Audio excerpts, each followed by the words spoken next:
Good morning students. आज हम पढ़ेंगे अपना 12th क्लास का एक नया topic that was magnetic dipole that was earlier discussed in the YouTube video link. जो मैंने एक जर्नल लिंक आपके पास भेजा था, उस टॉपिक को अब हम दोबारा से एक बार करेंगे। कुछ बच्चों की प्रॉब्लम इसमें थी। तो आज का जो हमारे पास टॉपिक होगा वो होगा magnetic dipole and magnetic dipole moment. बहुत सिंपल सा टॉपिक है, इलेक्ट्रोस्टैटिक्स में इससे मिलता जुलता हम पढ़ चुके हैं। तो मैग्नेटिक डाइपोल क्या होता है कि सपोज़ करिए कि हमारे पास ये दो बार मैग्नेट्स हैं इस तरीके से। एक बार मैग्नेट ये हो गई हमारे पास और दूसरी बार मैग्नेट हमारे पास ये है।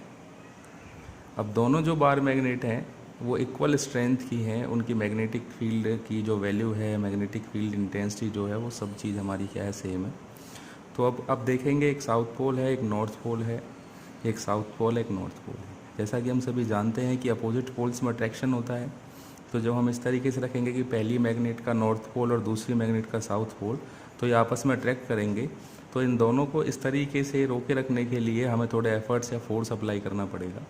तो क्या है magnetic dipole moment, magnetic dipole हमारे पास कि जब दो इक्वल और अपोजिट पोल्स, जैसे हमारे पास हो गया ये नॉर्थ पोल, एक हमारे पास हो गया ये साउथ पोल। अगर मैं इन पोल्स को यहाँ से इंक्लूड नहीं करता हूँ, सिंपली मैं बात करूँ, तो जब दो इक्वल और अपोजिट पोल्स को किसी पर्टिकुलर डिस्टेंस से सेपरेट किया जाता है, मैग्नेटिक पोल्स को, अगर ये इलेक्ट्रिक चार्ज होते हैं हमारे पास तो इलेक्ट्रिक डाइपोल बन जाता।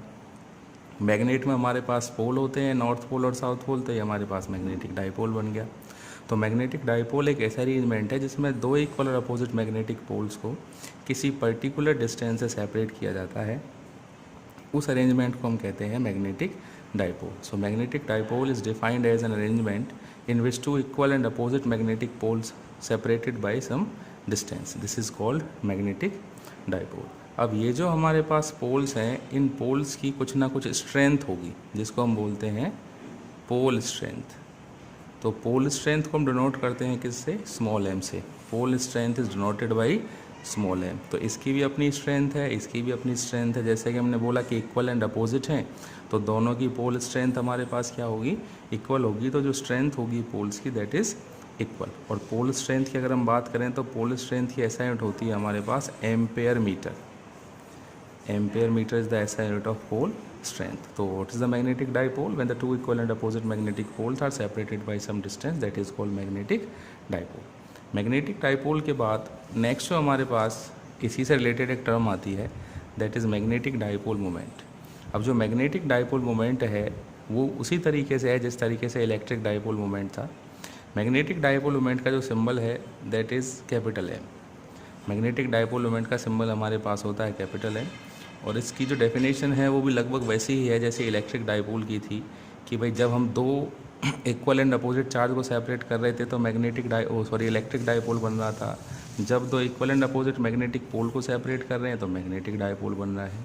तो उसी तरीके से मैग्नेटिक डाइपोल मोमेंट क्या है, मैग्नेटिक डाइपोल मोमेंट को हम डिफाइन करते हैं कि किसी भी एक पोल की स्ट्रेंथ को जब उन दोनों पोल के बीच के डिस्टेंस से मल्टीप्लाई किया जाता है। जैसे कि इस पोल की स्ट्रेंथ हमारे पास कितनी है M और इन दोनों के बीच का डिस्टेंस कितना है 2L। तो either pole strength is multiply by the separation between these two poles is defined as the magnetic dipole moment. तो अगर मैं मैग्नेटिक डाइपोल मोमेंट की बात करता हूँ तो magnetic dipole moment is defined as the product of either pole strength and the separation between the two magnetic poles. किसी भी पोल की स्ट्रेंथ को जब उन दोनों पोल्स के बीच की सेपरेशन से हम मल्टीप्लाई करते हैं तो वो जो प्रोडक्ट होता है उसको हम बोलते हैं मैग्नेटिक डाइपोल मोमेंट। तो इसका फॉर्मूला बनेगा capital M which is denoted magnetic dipole moment, M into में 2L, M is the pole strength and 2L is the separation. ये हमारे पास फॉर्मूला होता है मैग्नेटिक डाइपोल मोमेंट का। अब जो मैग्नेटिक डाइपोल मोमेंट है इसकी जो डायरेक्शन हमारे पास होती है ये हमेशा फील्ड लाइंस के अपोजिट होता है। चाहे कोई भी डाइपोल मोमेंट है, चाहे आपका इलेक्ट्रिक डाइपोल मोमेंट है, चाहे आपका मैग्नेटिक डाइपोल मोमेंट है, ये हमेशा फील्ड लाइंस के अपोजिट होते हैं। तो जैसा कि आप सभी जानते हैं कि जो मैग्नेटिक फील्ड लाइंस हैं वो चलती हैं हमारी नॉर्थ से साउथ की तरफ। तो जो डाइपोल मोमेंट होगा उसकी डायरेक्शन हो जाएगी साउथ पोल से नॉर्थ पोल की तरफ, that is opposite to the direction of magnetic field lines. जो पोल स्ट्रेंथ हमारे पास है उसकी जो एसआई यूनिट होती है वो आप जूल पर टेस्ला भी कह सकते हैं या फिर एम्पियर मीटर स्क्वायर कह सकते हैं, बिकॉज अगर आप फॉर्मूले पे जाएं तो एम जो है मैग्नेटिक डाइपोल मोमेंट उसका फॉर्मूला होता है एम मल्टीप्लाई बाई 2L।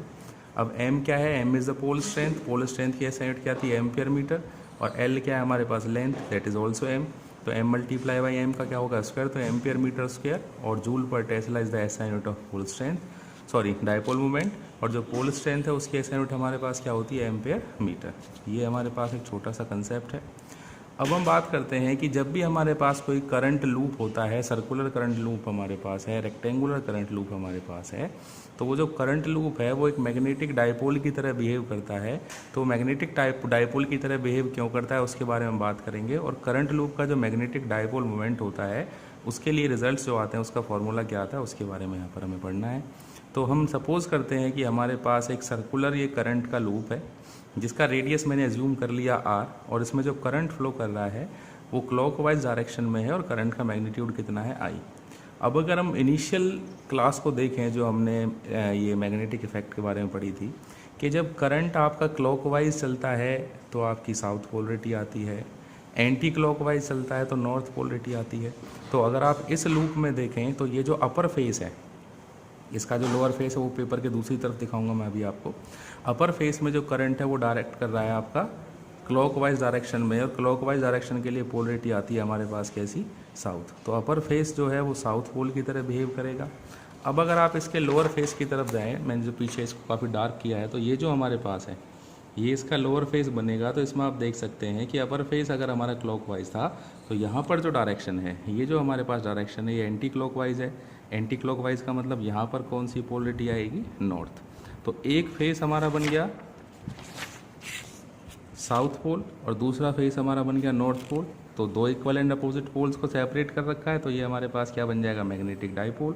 और इसी मैग्नेटिक डाइपोल से हम इसका मैग्नेटिक डाइपोल मोमेंट कैलकुलेट कर सकते हैं।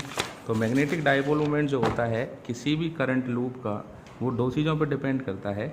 एक तो उस करंट लूप में जो करंट फ्लो कर रहा है उसका मैग्नीट्यूड कितना है, और दूसरा जो लूप का एरिया है ए, जिसको हम यहाँ पर पाई आर स्क्वायर लेंगे बिकॉज सर्कुलर लूप है। अगर वो स्क्वायर होता है तो एरिया आपको पता है क्या फॉर्मूला होता है। तो जो मैग्नेटिक डाइपोल मोमेंट है करंट लूप का वो मैग्नीट्यूड ऑफ करंट पे डिपेंड करेगा और एरिया ऑफ लूप पे करेगा। तो यहाँ से इक्वेशन बन जाएगी M is directly proportional to I which is the magnitude of current, A is the area.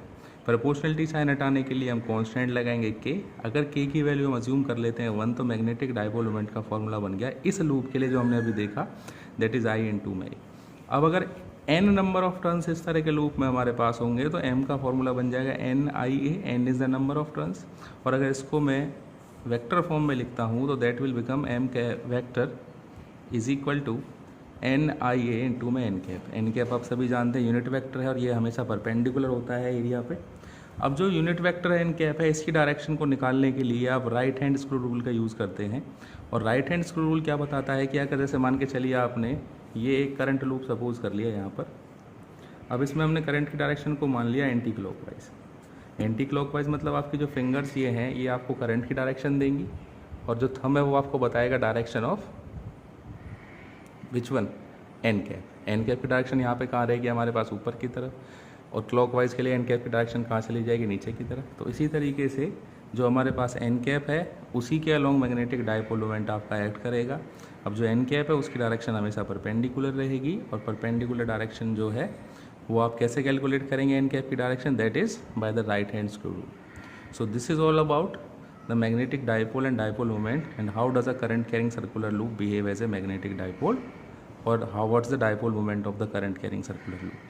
तो ये जो टॉपिक अभी मैंने कराया है आप इस टॉपिक को सभी नोट कर लेंगे अपनी नोटबुक में। मैंने वीडियो भेजने से पहले इसका जो नोट्स हैं वो आपके पास भेज दिए हैं, तो प्रॉपरली नोट्स अपने बनाएंगे, और जब भी क्लास में या स्कूल में आपको चेकिंग के लिए बुलाया जाएगा तो सभी अपनी कॉपीज़ चेकिंग के लिए लाएंगे कंप्लीट करके। So thank you so much, have a good day.